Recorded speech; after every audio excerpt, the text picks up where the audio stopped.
So there's a battle raging inside YouTube, and it's a fight for your attention. On one side, you've got lightning fast clips, on the other, deep dive videos. And believe me, this isn't just about what you click on. It's a full-blown civil war that's changing everything for creators. So let's get into what this war for your eyeballs is all about. Which really brings us to the big question, right? Is YouTube actually at war with itself? I mean, think about it. They're pushing these two totally opposite ways to watch videos. Is the platform basically declaring war on its own creators? On the very format that built it? The tension here is, well, it's real, and the stakes couldn't be higher.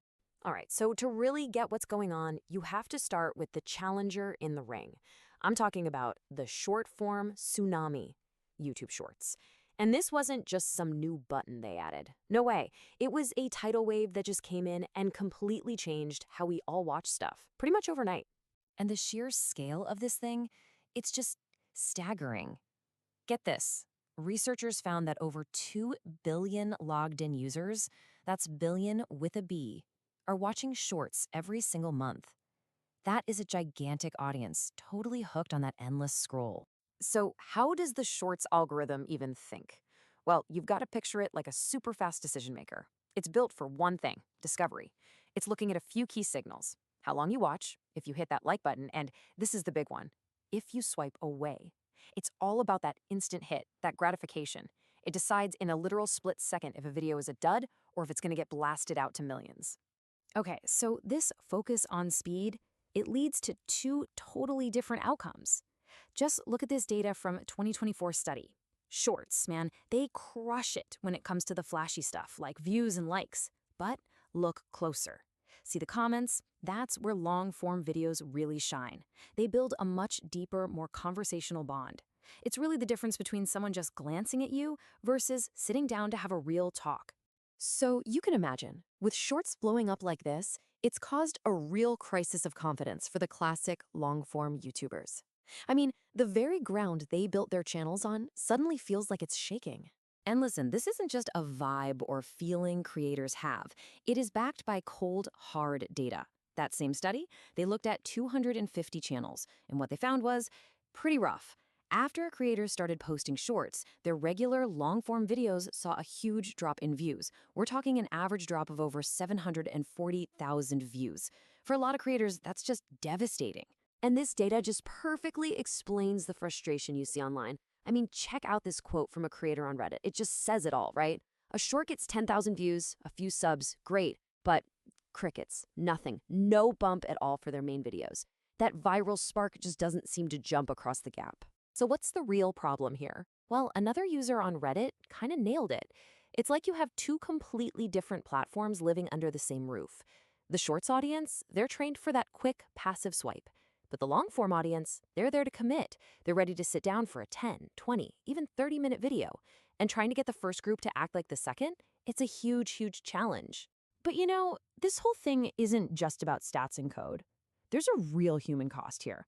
It's putting this incredible pressure on the creators, the very people who make YouTube what it is. I mean, for so many creators, the algorithm has basically become the world's most relentless boss. It literally never sleeps, it's always demanding more, and its mood can change on a dime. One day it loves you, the next, you're scrambling just to figure out what it wants. And all that pressure leads to what one writer so perfectly called the tyranny of the upload schedule. You know that feeling? That you have to constantly feed the machine, pumping out content, shorts, long form, whatever, just to stay on the radar, just so the algorithm doesn't forget you exist. And what happens when you're in that pressure cooker for too long? You get creator burnout. It's real. It's that feeling of being completely physically and mentally fried from trying to be creative on demand, worrying about the numbers, and just being on 24/7. And as if all that wasn't enough, let's talk about the money. Because there is a massive divide here. The way you make money is totally different. With long form, you've got your direct ad revenue, you can get those big, juicy sponsorships, memberships, all that good stuff.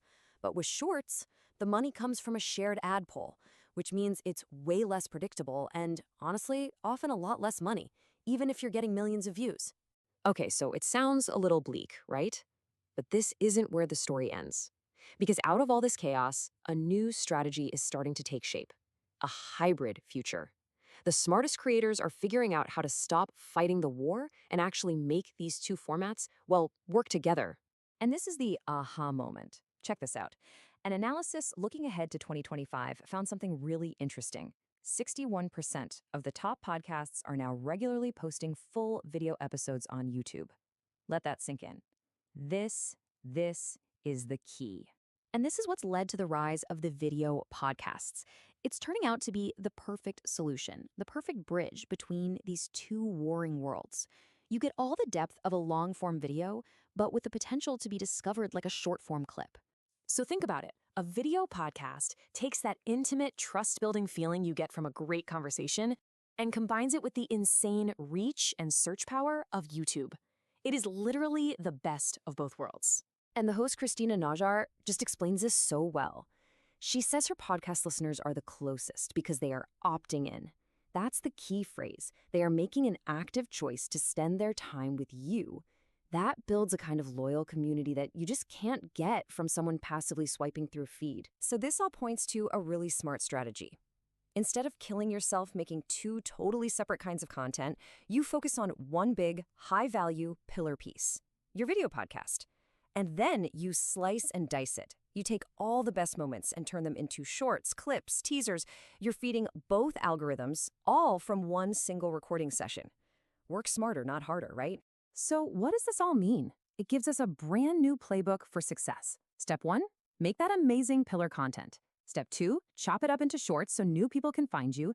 Step 3, use that deep connection from the long video to build a real community.